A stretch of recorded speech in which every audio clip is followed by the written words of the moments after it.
Masuk sekarang ke belajar. Ini penting tentang belajar ini. Karena kuncinya hidup itu ilmu. Kuncinya dapat ilmu itu belajar. Coba kita lihat ya beberapa nasihat dari Seneca tentang belajar. Ada 2 yang saya ambil dari Seneca tentang pelajaran hidup. Sisanya ini sifatnya praktis yang berhubungan dengan buku. Nanti kita jelaskan di belakang yang berhubungan dengan buku. Kita jelaskan yang 2 dulu. Jadi kata Seneca yang pertama begini. Kita tidak belajar di sekolah, tetapi yang utama adalah belajar dalam kehidupan nyata. Jadi yang pertama ini Seneca mengajarkan pada kita bahwa pelajaran yang penting dan paling banyak kita dapatkan, yang hari ini banyak menghuni pikiran kita, itu sebenarnya yang terbesar berasal dari pengalaman kita hidup nyata. Jadi justru banyak sekali pelajaran-pelajaran yang kita ambil dalam kehidupan nyata. Kenapa bukan di sekolah? Ya karena sekolah itu seringkali wawasan-wawasan dan ilmunya itu berjarak dengan realitas, dengan kenyataan hidup. Atau sifatnya sangat idealistis. Beda dengan kehidupan nyata. Kehidupan nyata itu kan lebih realistis. Yo, itulah hidup yang nanti kita hadapi secara nyata. Maka sebenarnya pelajaran-pelajaran hidup paling penting itu kita peroleh dalam kehidupan nyata. Berarti apa? Marilah kita hidupkan mentalitas belajar, semangat belajar dalam detik demi detik kita hidup. Ini persis seperti yang sering kita pakai sebagai moto kita. Jadi siapapun orangnya adalah guru. Tempat apapun adalah sekolah. Peristiwa apapun hakikatnya adalah pelajaran-pelajaran. Nah, jadi kalau kita arif bisa mengambil pelajaran dari kehidupan nyata, insya Allah nanti kita akan jadi orang yang luas wawasannya sekaligus bijaksana.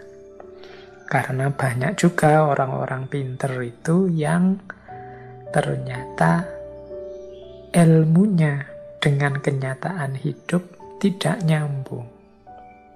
Ilmunya sangat idealis, ilmunya sebenarnya sangat utama dan mulia, tapi tidak kontekstual, tidak nyambung dengan kehidupan nyata, sehingga akhirnya cuma dihafalkan saja, tidak operatif dalam hidup. Nah, kata Seneca, justru pelajaran yang sejati itu kita peroleh dalam kehidupan nyata. Yang kedua, kata Seneca, tidak mudah mengajak orang kepada kebaikan dengan pelajaran. Lebih mudah melakukannya dengan teladan. Ini juga teman-teman pastinya sudah paham ya. Ngajar itu yang paling mudah ditangkap itu dengan contoh, dengan memberikan teladan-teladan.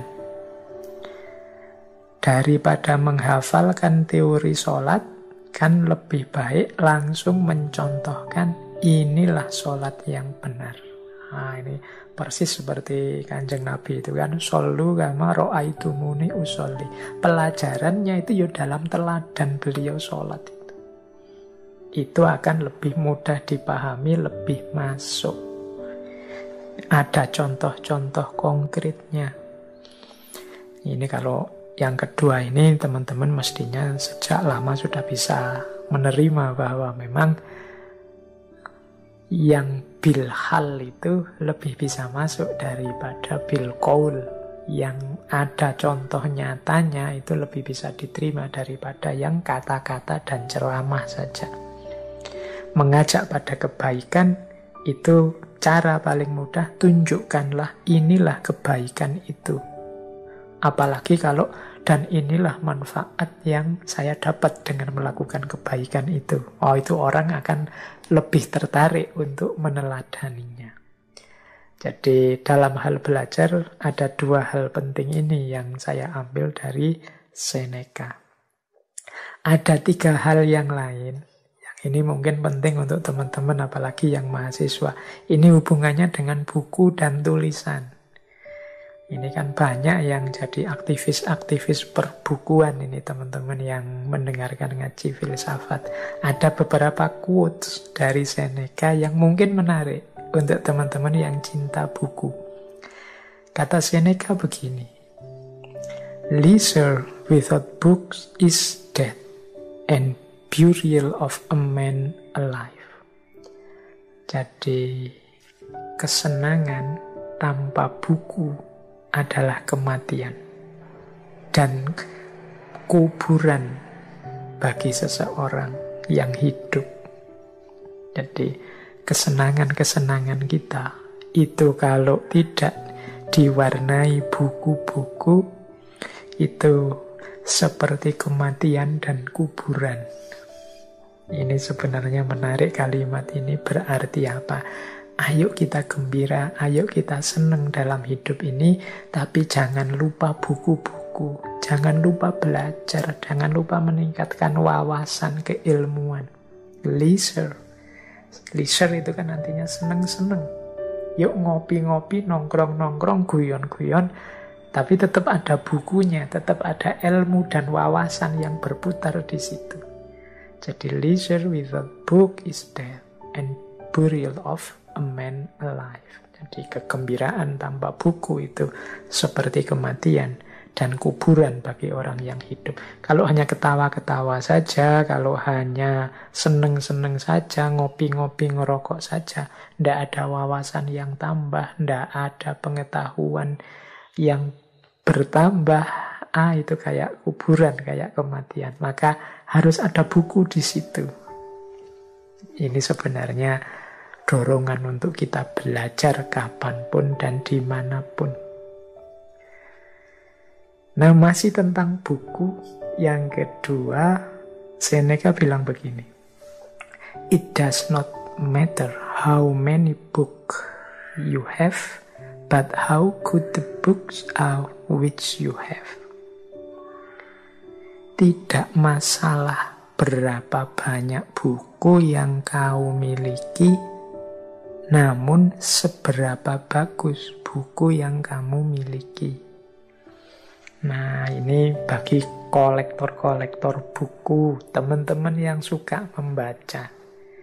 Ternyata kata Seneca, yang penting itu bukan kuantitasnya, tapi kualitasnya buku. Punya banyak buku, kok isinya buku begitu-begitu semua. Apalagi buku bacaan lagi, wah, itu berarti masalah. Jadi yang tidak masalah itu bukunya harus berkualitas. Jadi seberapa bagus buku yang engkau miliki, disitulah pengetahuan dan pikiranmu terbentuk. Karena bacaanmu kan menentukan pikiranmu, gagasanmu, caramu berpikir. Kalau buku-buku ndak penting, buku-buku apalagi yang merusak yang engkau baca, ya seperti itulah nanti isi pikiranmu. Maka bacaan itu penting. It does not matter how many book you have. Jadi bukan masalah berapa banyak buku, tapi berapa berkualitas buku yang kamu miliki. Ini kalau saya ketemu Seneca, mau saya bilang, quotes ini kurang satu kalimat. Dan sejauh mana engkau membaca buku-buku itu. Karena banyak kan hari ini teman-teman itu yang statusnya hanya kolektor buku. Mungkin buku-buku berkualitas yang dimiliki, tapi ya jarang dibaca atau jangan-jangan tidak pernah dibaca, hanya jadi koleksi saja. Apalagi kalau buku-buku itu hasilin download. Wah, kita berlomba-lomba download. Kalau ada teman punya PDF-nya buku apa, kita minta-minta ngantri. Kita koleksi di laptop kita sebanyak mungkin, ning ya ora ono sing diwaca. Hanya jadi koleksi saja. Itu kan status kita akhirnya bukan jadi pembaca buku, tapi kolektor buku. Jadi ini bagi teman-teman yang suka dengan buku ya. Jadi semoga buku itu statusnya bukan barang koleksi. Cirinya buku bukan barang koleksi itu ya berarti dibaca beneran, bila perlu dicoret-coret, ditanda-tandai mana yang penting, mana yang bisa aku ambil, dan lain sebagainya. Jadi bagi Seneca tidak penting berapa banyak buku, yang penting buku-buku yang berkualitas. Saya tambah, yang penting lagi buku-buku berkualitas itu dibaca atau tidak. Kalau hanya dikoleksi ya tidak ada gunanya. Nah, masih saya bawa lagi quotes tentang buku dan belajar ini dari Seneca. Beliau punya kalimat juga begini. Saya tidak akan pernah malu mengutip penulis yang buruk jika kalimatnya bagus. Nah ini kalau dalam dunia akademik namanya objektif. Jadi membaca buku, membeli buku, mengutip isi buku itu tidak pertama-tama melihat siapa yang nulis, tapi melihat memang isinya bagus. Kalimat-kalimatnya mungkin isinya kebaikan, kebenaran yang perlu diikuti. Jadi kata Seneca, aku ndak malu ngutip penulis-penulis. Mungkin penulis ini dianggap orang buruk, tapi kalau ada bagian dari buku atau tulisannya itu yang menurutku baik dan bagus, yuk aku ambil. Jadi ini bahasa kita hari ini objektif. Ini mungkin pelajaran loh bagi kita. Hari ini kan kadang-kadang kita itu mau setuju atau tidak pendapat seseorang, ikut atau tidak pernyataan seseorang, kita lihat orangnya dulu, kita lihat afiliasi organisasinya dulu, kita lihat kemarin-kemarin dia jelek apa bagus. Kalau Seneca enggak, dia objektif saja. Orang ini mungkin bagi banyak orang dianggap penulis yang buruk atau orangnya memang buruk. Tapi di buku yang dianggap buruk ini ada bagian yang menurutku bagus. Ya aku kutip bagian yang bagus itu. Jadi yang bagus disebut bagus, yang tidak bagus ya disebut tidak bagus. Saya tidak malu meskipun ngutip tokoh yang mungkin bagi orang tertentu dianggap jelek. Karena seperti saya bilang tadi di depan, kadang-kadang dalam hal-hal yang buruk ada kebaikan yang bisa kita ambil, dan dalam hal-hal yang baik ada keburukannya, sehingga kita tetap harus kritis. Jadi ini salah satu tuntunan dari Seneca. Ini kalau pakai bahasa agama mungkin ya unzur makola wala tanzur mangkola. Lihatlah apa yang dikatakan, jangan melihat siapa yang berkata. Baik, wah waktunya tinggal sedikit. Sebenarnya masih sangat banyak petuah-petuah, nasihat-nasihat dari Seneca ini. Cuma ya karena keterbatasan waktu kita tidak bisa mengulas semuanya, masih banyak tema-tema yang lain. Kita malam hari ini hanya membahas beberapa tema. Ini waktunya sudah mepet. Yang terakhir, baiklah kita tutup saja dengan satu quotes kebijaksanaan dari Seneca. Sebenarnya tentang kebijaksanaan ini banyak panjang. Saya ambil satu ya. Beliau menyatakan begini antara lain. Setiap malam sebelum tidur, kita harus bertanya kepada diri kita. Yang pertama, apa kelemahan yang aku taklukkan hari ini? Yang kedua, kebajikan apa yang aku capai? Nah, ini penting bagi kita ya, biar hari-hari kita itu senantiasa dari kebaikan menuju lebih baik. Dari kebenaran menuju lebih benar. Dari kekurang sempurnaan menuju lebih sempurna. Jadi ini Seneca nuntun kita, ayo sebelum kita tidur, mari kita introspeksi diri. Kalau bahasa agamanya muhasabah. Mudahnya begini. Yang pertama, mari kita bertanya, apa sih kelemahan-kelemahanku yang berhasil aku taklukkan hari ini? Misalnya, saya itu Pak, males ngaji. Alhamdulillah, hari ini aku bisa agak memaksa diri untuk ngaji. Ngaji itu baik. Saya tahu sejak lama ngaji itu baik, hanya saja akhir-akhir ini aku males ngaji. Sekarang aku sukses menaklukkan diriku. Aku sudah mulai ngaji sekarang. Itu jawaban dari pertanyaan tadi. Apa kelemahan hari ini yang aku taklukkan? Aku mulai ngaji. Contohnya begitu. Ya banyak kan kelemahan-kelemahan dalam hidup kita. Sudahkah kita berusaha menaklukkannya? Ya paling tidak kan sudah berusaha menaklukkan. Saya sudah berusaha tidak males lagi Pak. Saya sudah berusaha tidak mudah marah Pak. Saya sudah berusaha untuk sabar Pak. Saya sudah. Itu berarti perjuangan menaklukkan diri. Sebaliknya yang kedua, kebajikan apa yang aku capai? Kita kan oleh Allah juga selain kekurangan-kekurangan dianugerahi banyak kelebihan. Saya itu punya kelebihan kalau ngomong menyenangkan, Pak. Ini tadi saya pakai untuk menggembirakan teman yang sedang kesusahan. Itu kebaikan yang hari ini aku capai. Saya itu, di antara kelebihan saya adalah kepedulian pada sesama, pada teman. Hari ini saya banyak mengekspresikan kepedulian itu mungkin lewat WA atau lewat medsos yang lain. Itu namanya kebajikan. Saya itu sedikit-sedikit punya ilmu, punya wawasan tentang agama, Pak.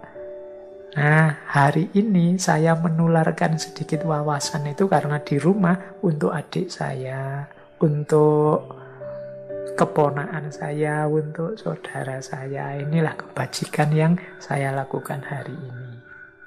Jadi ini teman-teman, salah satu tips dari Seneca. Yuk, setiap harinya sebelum tidur itu kita tanya kepada diri kita dua hal ini. Apa perjuanganku mengatasi kekurangan kelemahanku hari ini? Yang kedua, apa tindakanku, apa perlakuanku yang menunjukkan kebajikan sesuai yang aku mampu hari ini? Jadi ini dua pertanyaan menjelang tidur. Ini mungkin nanti jadi kunci dari kebijaksanaan-kebijaksanaan hidup yang lain.